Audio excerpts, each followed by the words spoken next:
channel, Stitched in History, where I like to unravel the fascinating and sometimes unsettling threads of the past. Today we're taking a journey back in time to the Renaissance period, to something that might be a little far removed, the freak show, the origins, and the eventual decline. And today on our journey, I do have Nova and Duke, and if you happen to see them pop up or get up, shake the camera, that would be why. This is my first episode. I do hope that you enjoy it. I will become more knowledgeable on these things. So if you have any comments or have any advice for me, please feel free to give it. And I hope you enjoy. All right, with the intro out of the way, today we are going to talk about freak shows, like I said, and typically when we think of freak shows, images of P.T. Barnum, bearded ladies, and the Elephant Man pretty much come to mind. But to truly understand the origin and eventual decline of freak shows, we need to go much further back, to a time of intellectual curiosities, rapidly growing science, and a fascination with the extraordinary. The era of cabinets of curiosity. Imagine a wealthy European scholar, a nobleman, or a merchant in the 16th or 17th century. These individuals weren't collecting art. They were assembling what they called a wonder room. These were the first museums, a chaotic yet deeply personal collection of anything and everything that was rare. What did they collect? Anything that sparked wonder. Natural specimens like exotic shells, fossils, preserved animals, even what they believed to be unicorn horns, and human-made objects, often intricate ornamentations, scientific instruments, and ethnographic artifacts from newly explored lands. The aim was to create a microcosm of the world, a testament to God's creation and humanity's ingenuity. Here's where it starts to get a little closer to our topic. Among the natural specimen, some collectors started to collect human anatomical anomalies. Skeletons with unusual bone structures, preserved fetuses with congenital conditions, or even preserved organs displaying rare diseases. These were considered scientific specimens, objects of study, not objects of exploitation. They were part of an understanding of anatomy and medicine. Now, fast forward a couple of centuries, the Age of Enlightenment brought a shift. While private wonder rooms continued, public entertainment began to flourish. Fairs and markets had always been a place for spectacle, but as society became more urbanized, the demand for entertainment only grew and wasn't for the wealthy elite anymore. And this is where the link truly solidifies. The unusual collecting and displaying only was once confined to like the private studies of the wealthy elite or royals, but then it began to seep into the public sphere. Early public exhibits, often precursors to dime museums, started showcasing marvels. These might still be natural curiosities, but they increasingly included living wonders, things like, dwarfs and giants. The transition wasn't immediate or dramatic. Initially, individuals with unusual physical characteristics were presented as living examples of nature's mistakes or marvels, much like a two-headed calf in a jar. They were often billed as educational exhibits, drawing on that same fascination with the extraordinary that filled the wonder rooms. The dime museum, a uniquely American phenomenon, truly cemented this evolution. For a mere 10 cents, anyone could step into a world of wonder. With the promise of education, entertainment, displaying taxidermied animals, ethnographic artifacts, kind of like, things from Egypt, and people wouldn't have seen that before because not too many people were traveling then. Optical illusions, and most crucially, people with extraordinary physical attributes. And this is where everything is kind of coming into play. And that's what we're going to be talking about next. So, let's mosey on over. Hey guys, I'm not really halfway through the video yet, but I'm coming to really like the process and everything. I hope you're liking how it's coming together. Like I said, I will become more knowledgeable on like putting these videos together. This is my first one, doing it all by myself as I go. Like I said, any comments or advice, I can take it. I prefer nice comments if possible. But yeah, I just really enjoy doing this. So if you like so far what you're learning or what you're seeing, I think you guys already know kind of what buttons to hit, but yeah. So guess we'll continue, and we're gonna skip ahead a little bit. Just finishing up dye museums, we are going to head into now P.T. Barnum and kind of, I don't want to say modern freak shows because it wasn't modern in our time, but more what people think of when they think the word freak show. So stay tuned. Step right up, ladies and gentlemen. Before theme parks, before movies, there was one man who mastered the art of spectacle and became the richest, most famous man in America, P.T. Barnum. P.T. Barnum, he gave us the original humbug, half lie, half spectacular truth, and created a form of entertainment that's still with us today. This is the incredible, turbulent story of the great showman's rise and dramatic fall. What you're seeing is the Fiji mermaid, one of his greatest lies. The Fiji mermaid was the head of a monkey sewn onto the body of a fish, as you can see. P.T. Barnum's career launched in 1835 with his great hoax, Joyce Heth. He advertised her as a 161-year-old former nurse of George Washington. When the public got bored, he fanned the flames by anonymously suggesting the whole thing was a fraud, generating even more ticket sales. Her autopsy was also on public display to prove her age. And when it wasn't proven that he was right, he blamed it on her, someone who was dead and couldn't fend for themselves. This is something P.T. Barnum did. He believed in making money, not telling the truth all the time. Barnum came back with Bailey and bringing 3 rings of spectacular acts, exotic animals like the giant elephant, Jumbo, and a massive touring operation. This was the birth of the modern American 3-ring circus. Barnum has succeeded in creating the ultimate spectacle, one that defined him and would live on for decades after his death. In conclusion of PT, I don't think that he was necessarily the worst guy in the world. He was taking advantage of the situation. To be fair, a lot of people, the Bearded Lady, General Tom Thumb, Joyce Heth, they probably wouldn't have made money, at least the money that they made back then. I'm pretty sure he was taking more than his fair share. I don't know. It's not really up for me to say. And I don't want any PT fans coming after me. I just know he did make money on lies and he did profit from exploitation, which he's not the only one to do it. So who's really to say? But just in conclusion, PT was the greatest showman on earth. He took things that most people, I don't want to say took for granted, but he made it the circus and freak shows what they are today. So if you like freak shows and you enjoy the circus, but you don't enjoy the abuse of animals, maybe you can thank him. So next, I'm going to talk about some actual people that did exist in time. These are going to vary different times periods. There's some people that were before PT, after PT, during PT, with PT. So like PT Barnum, not physical therapy.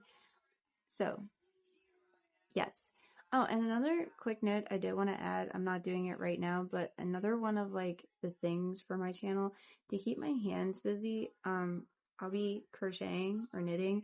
I might like pop in and say something about it, but I'm not really going to make the channel about my knitting and crocheting. I will have another channel for that if you're interested. Mainly right now it's just reviewing kits, like the Wooble kits or kits that you get at like Hobby Lobby and stuff. I will link that in the description, but it's not that big of a deal to me. I'm really putting in a lot for this. Just things in history always fascinated me, and I don't have a lot of people to talk to about the things that fascinate me. So if I'm just sitting here talking to a camera and one or two people listen,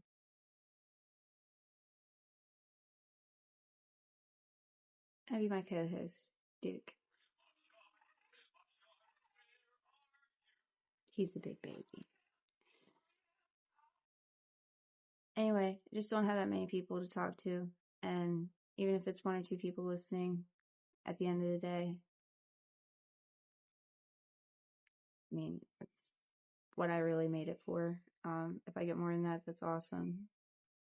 I just really want to spread the things that I find out, or like the knowledge, and just like have like a conversation about it, maybe out loud. Like there's just so many different topics that I have like written down for this channel that like it's things from like an octopus to flat earth. Like it literally just spans like conspiracy theories, like the Revolutionary War, so things of our past. Like it's just so many different topics that I want to explore, and I don't want to make it any political leaning. I don't want it to be about like any Reddit or just any. I want everyone, I guess, welcome. So yeah, I want everyone. I'm so sorry. I'm gonna keep this. It's gonna get uploaded. I don't care how awkward I am. I am socially awkward. So we're just gonna go through with this. So yeah, like I said, the next topic is real freaks that actually existed. So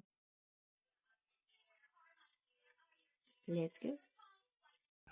And for the main attraction, actual exhibits of people that really existed. Myrtle Corbin, the four-legged girl from Texas. Fun fact, she was actually born in Tennessee. Corbin. This is Nova, by the way.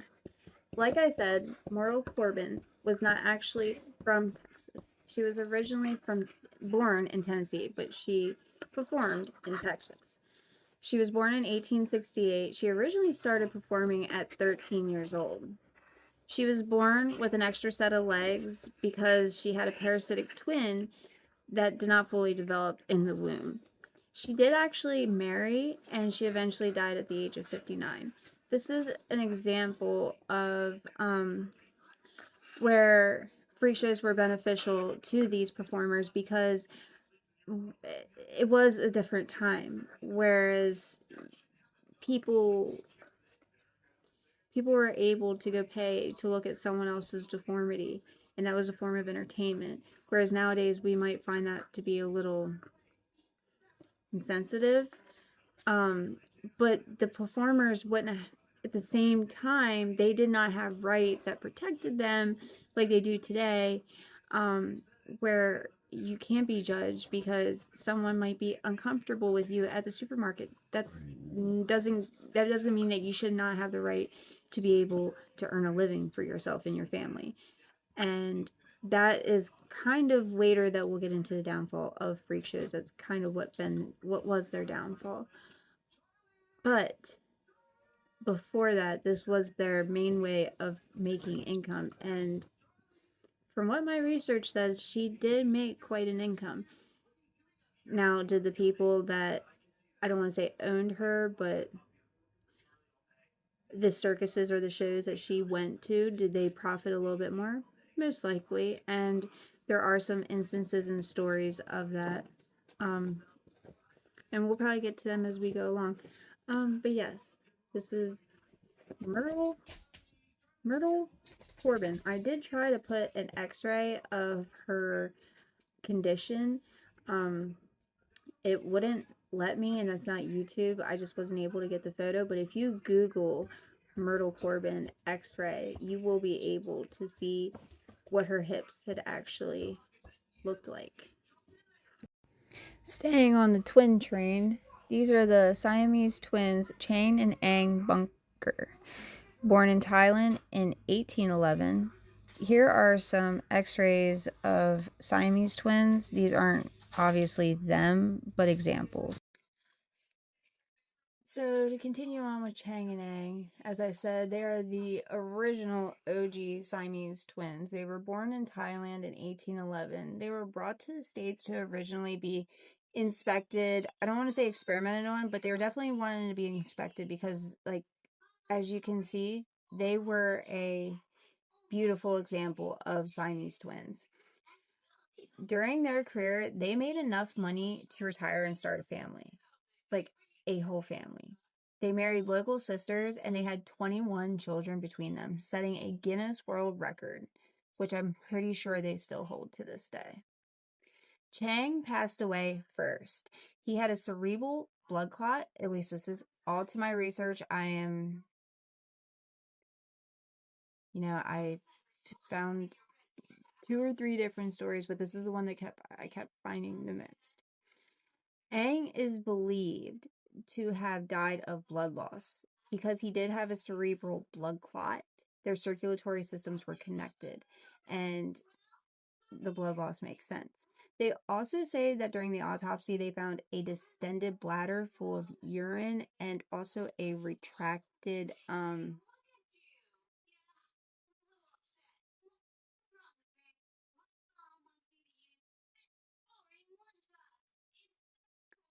uh ball sort thing on a man. They found a retracted one of those, and they believe that is from the shock of his twin passing away. I watched American Horror Stories whenever Dot's twin passes away and she says she can't hear her anymore.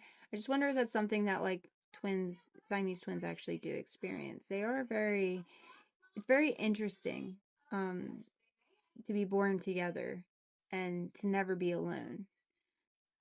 So, if you ever think you got someone up your butt a lot, it could always be Siamese twins. And next, we're going to talk about Lobster Boy. Lobster Boy, otherwise known as Grady Stiles, born on June 26, 1937, in Pittsburgh, PA, was born with a condition called ectrodactyly, in which fingers and toes are fused together. Grady's father suffered the same condition and also performed, as well as Grady. Grady eventually married, had 4 children.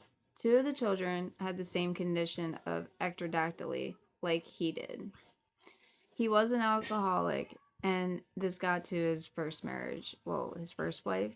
She had left him, apparently, for the world's smallest man.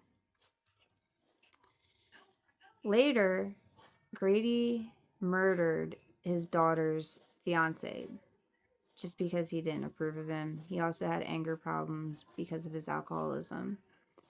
Because of his condition, though, they didn't see fit to send him to prison, so they gave him I think it was like considered a suspended sentence, but it's 15 years probation and house arrest.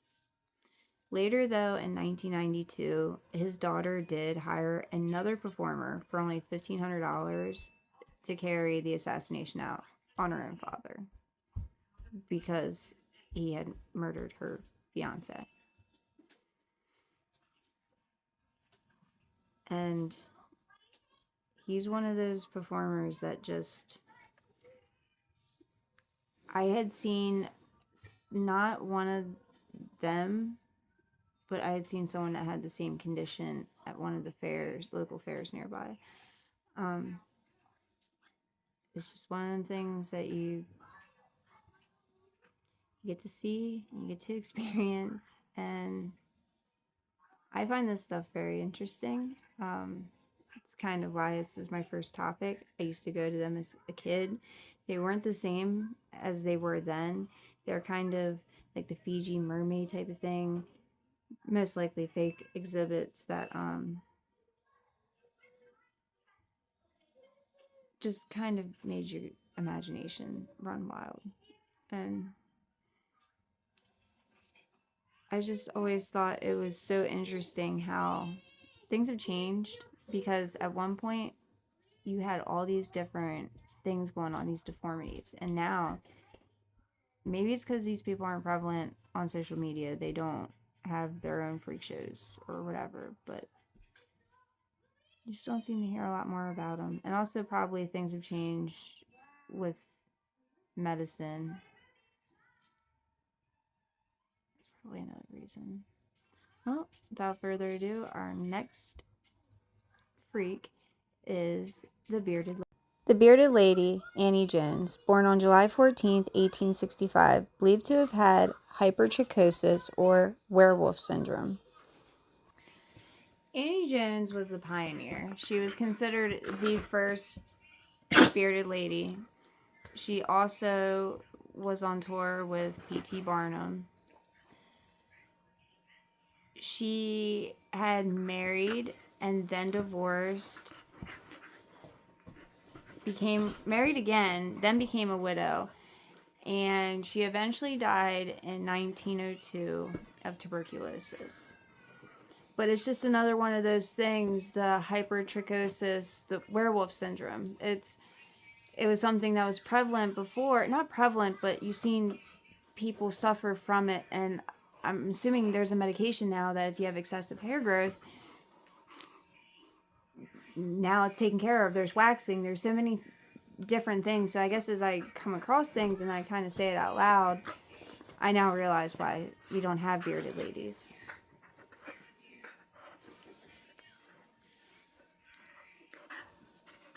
But it's okay if we do. And the next one I'm going to talk about is he also had toured with P.T. Barnum. And that would be little old General Tom Thumb. And wait till you get a load of this guy.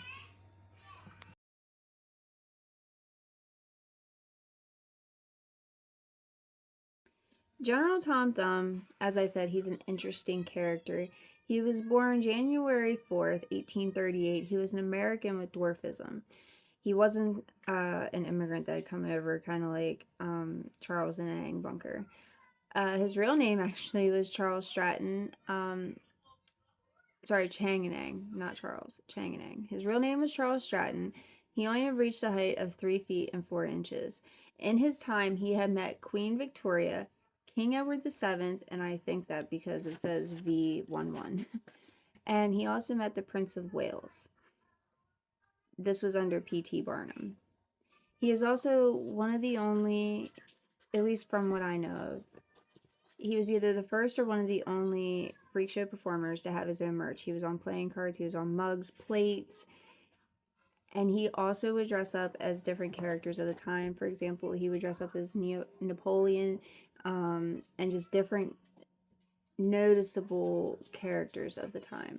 He had a vast source of wealth. He had owned mansions and yachts. He also owned properties in different countries, which for what he was doing, that's very good money. And for one last, did you know? He became a Freemason on October 3rd, 1862.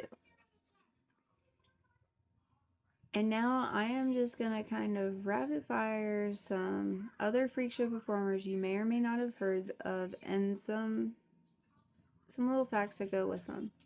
I wish I could have went more into them.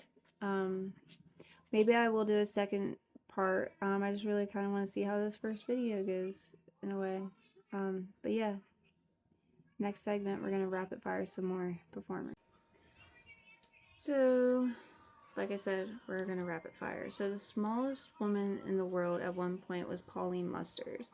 She was, at 9 years old, she was only 4 pounds and 5 ounces. Wow.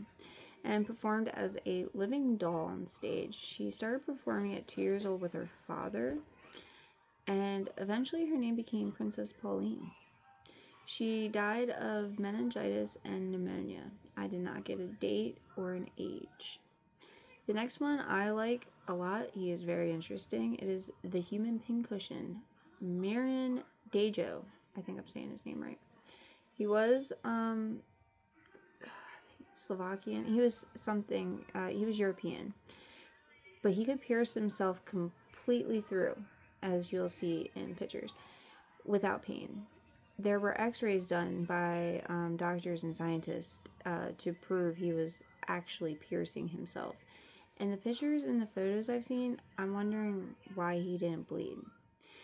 He says that his superpower came from the fact that he was shot in his head, which was never proven. The idea of being able, like, I didn't really see much on what they think it was, but it is interesting to see someone completely stab themselves through and through.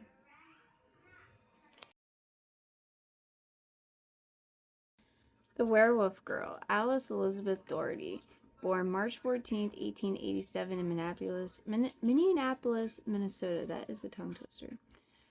Born with the same condition as Annie Jones, the bearded lady, except hers was more widespread than her face. The fine hair on her face, or all over, was called lanugo. Lanug. I can never say this word. I am going to spell it at the bottom.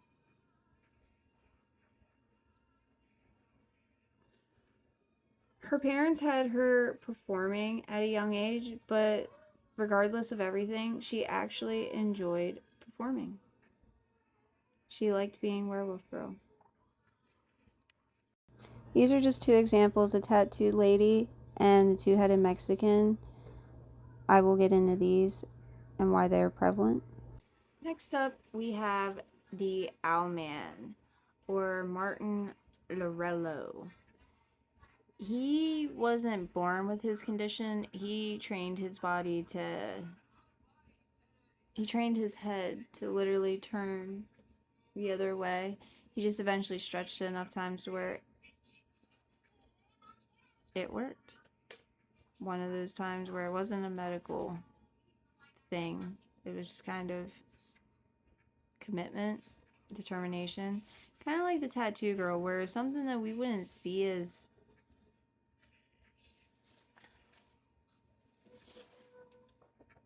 I can't think of the word, but they labeled them freaks. We wouldn't label a tattoo girl a freak. But back then, if you had tattoos and you showed your skin, that was very different for the time. There was also the two-headed Mexican. He was a railroad worker that just had a cyst on his head, but the showman that had found him actually had him, like, they were fake props that were placed on the head to make it look as if he actually had a second face, kind of like Edward Mordrake, who is my favorite freak that lived but never lived. I'll get to him at the very end of this, just because he's not someone that has ever been proven. They never found him, which the story of Edward. But yeah, the Owlman, tattoo girl, the two-headed Mexican. There are some that weren't medical oddities. They were just forms of commitment and taking an opportunity. All right, so while I am looming, it's gonna be a hat.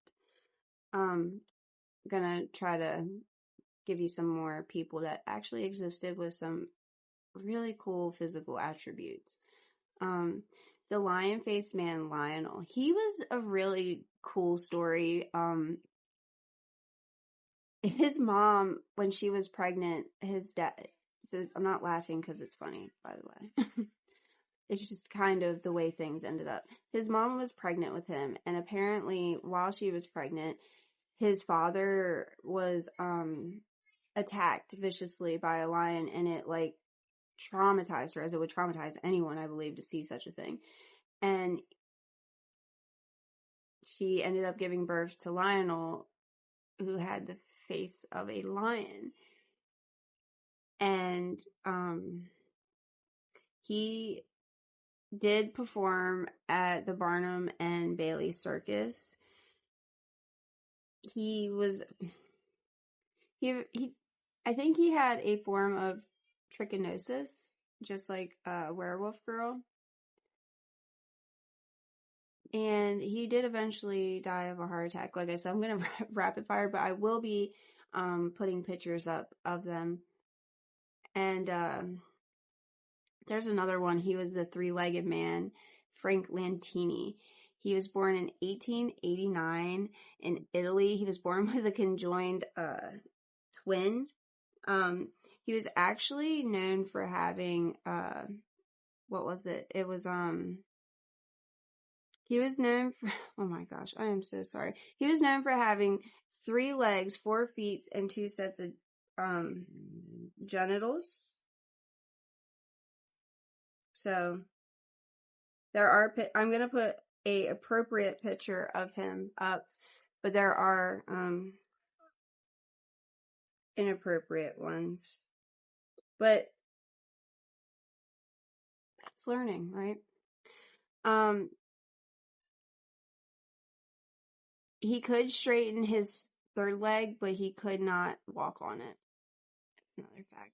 Like I said, this is going to be a little bit different than the format of the other people that I did because it's just really quick. Frank Lantini did have a lot more on him. I probably should have went a little bit further into him.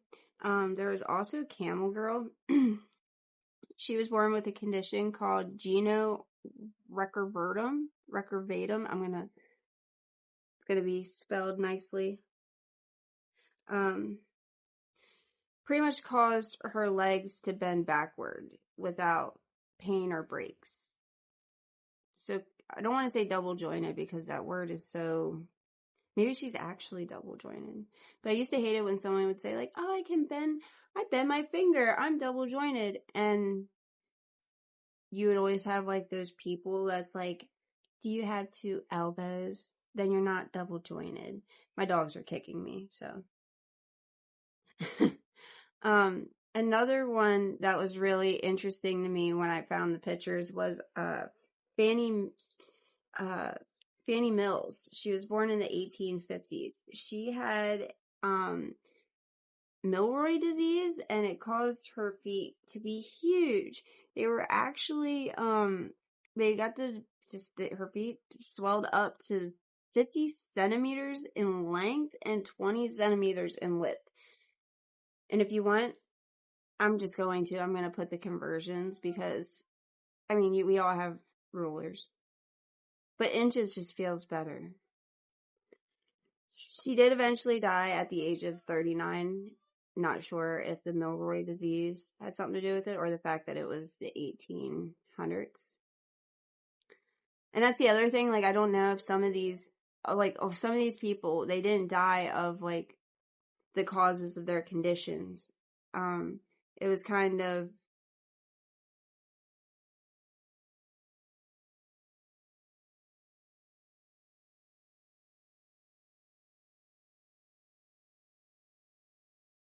sorry. They always seem to have died, like meningitis, pneumonia, heart attack, stroke. Actually, I don't know of anyone that died of a stroke. But not any of the people that I did research on. It was just something that came out after I said heart attack. Anyway, yeah, they didn't die of like something that contributed. At least it may have. But I just didn't think it like correlated. Except for in Chang and Eng's instance. But Pony Boy, his name was Hunter. He also had the same thing that Camel Girl had. I guess it was just depended on the showman, depended on whatever at the time. He had the same thing, the recurvatum. Just backward leg syndrome is pretty much how it comes out. And just kind of the same exact, same result. You had someone that could bend their legs backward without breaking them, and they could walk like that. And I can't remember which one. They actually said it was better for them to walk like that, which, to each their own. The last 2, I thought was interesting, and it is apparently true. So Monkey Girl, her name was Priscilla Brahmana. Sorry, I am kind of looking at the names because I know what they were, but the names are always different for me. She actually had, it wasn't just like, oh, she had hypertrichinosis and it was just hair. She actually had a double set of teeth and black silky hair covering her body. So that definitely, like, when I never seen, I wasn't able to see pictures of the double set of teeth. But you can tell by like looking at her jaw, as you can see from, if you can see from the picture here, I could tell like her jaw just like slightly looks like a little bit more fuller. And really, you might be able to also see in this picture, but she is actually married to Alligator Boy. His name was Tony. He was a boy that had a condition making his skin appear scaly. It was like reptile-like. And I'm gonna put the condition down because there is no way I am gonna ichthyosis. Yeah, see? No. There are people that get paid way more to understand this. And that was what he was born with. But him and Monkey Girl actually got together and got married. And I just thought that was a very interesting story. So those were just some extra people that I wanted to mention because, like I said, they had kind of an impact. But I'm going to do this last little finale. He may have been someone that existed in time, but they were never able to prove the legend. And that was Edward Mordrake. He had a face on the back of his head. And of course, American Horror Story, they kind of amped it up a little bit for the show. But to be honest, some of the research I did with it, the people that supposedly came into contact with him, the age he died at, I don't feel like it's too far from the truth. I mean, there is I watch a lot of true crime, and there's just a lot of evil out there. There's people that, I think we all heard about the person that consumed a certain substance in Florida and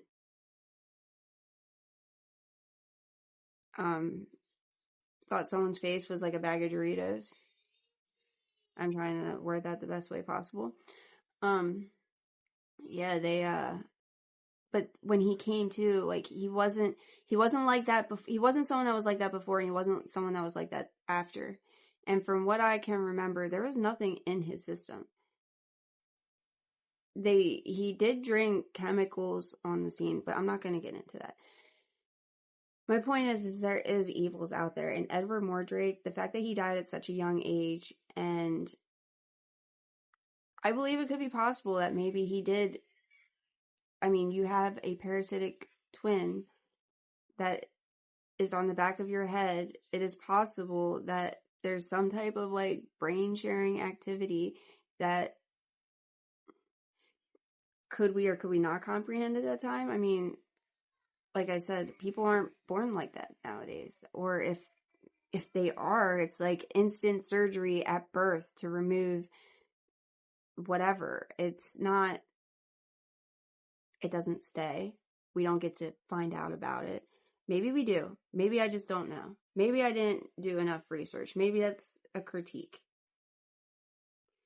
But when I really tried to look into Edward Mordrake, it was all circumstantial. And he did exist, but there was never a body found with the two. Which I don't know if you would even find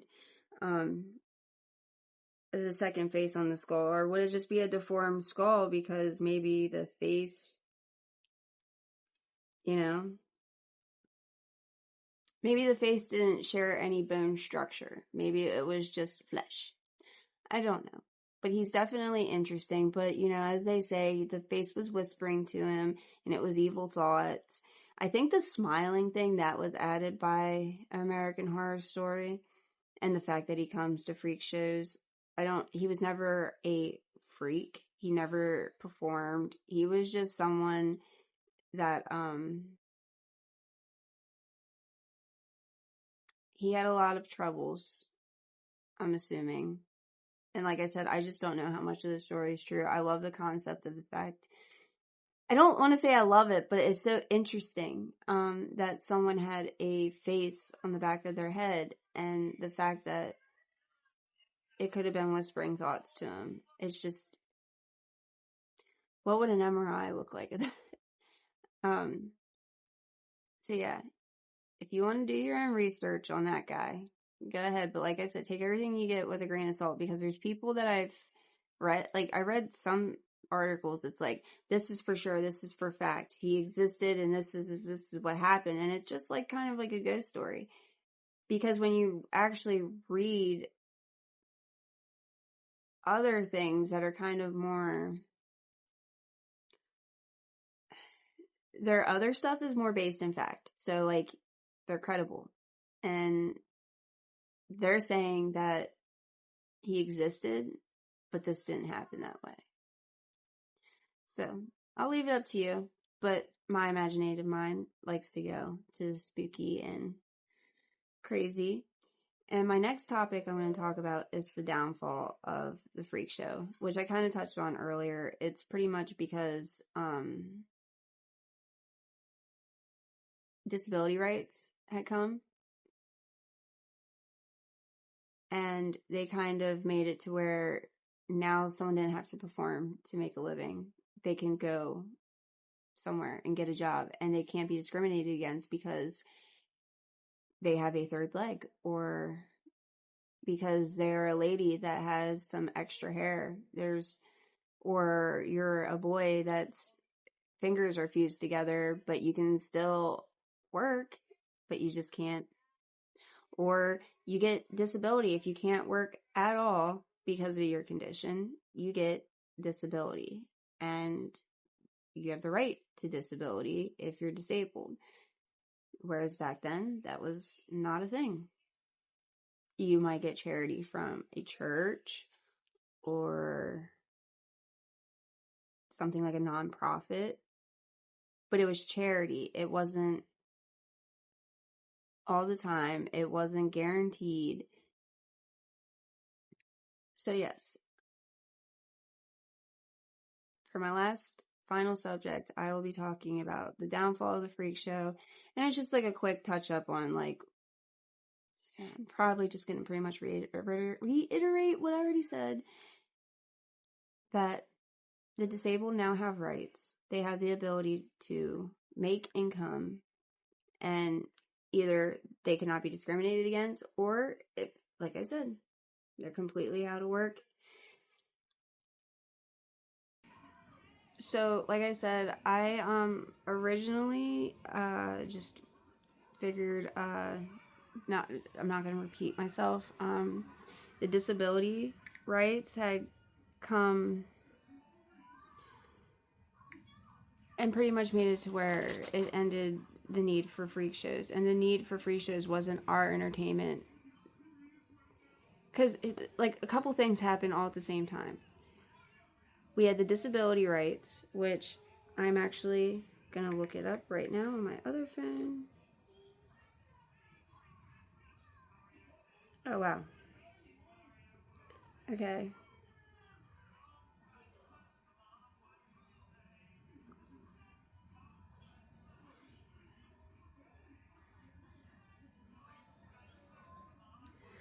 Okay, so it's kind of looking like, so disability rights have been about since 1817, but it is not like what I thought. It's kind of like 1817, American School for the Deaf is founded, but it's looking like between 1940s and the 1960s is about when, and that's about when like freak shows stopped, and also the rise of TV. And that was kind of what I was getting to, is the moment that like disability rights came was also the moment that we were getting other forms of entertainment. We didn't have to go somewhere for entertainment. We could be at our house and watch something. And speaking of being at our house and watching something, I really just want to thank you because if you're seeing this, you're watching it, thank you. If you got to this point, I really appreciate it. You listen to me ramble about one of my favorite topics. I will post on my community notes what my next topic is going to be for my Stitched in History, but I do have like this little side thing. It's still Stitched in History, but it's Friday's Creature Feature Show, and it's just kind of me talking about a really cool animal. And I think the first one I'm going to do is an octopus because I believe they're aliens. I just truly believe it. And just like some of the things that they do, their organs, it's just very alien like. Like if I would explain an octopus to someone with them not knowing that I'm talking about an octopus, they would think I'm talking about a made up creature or an alien. So yeah, on Fridays I'm going to do Creature Feature, which is just me talking about a really fascinating animal and like its weird capabilities. So if you're interested, tune in on Friday. I'm sorry about the one note that said I'd upload a video Friday. Didn't. Life happens. I can give you more into details if you like some other time, but I now have a disabled daughter who's 6 years old. She wasn't born that way. We got into a car accident and it changed our lives. So yeah, I'm at home now, taking care of her, and we were talking about making a YouTube channel before the accident. So that's kind of partially where this had come from, and now I have free time to try it out. So join me again where we will unravel the threads of the past here on Stitched in History.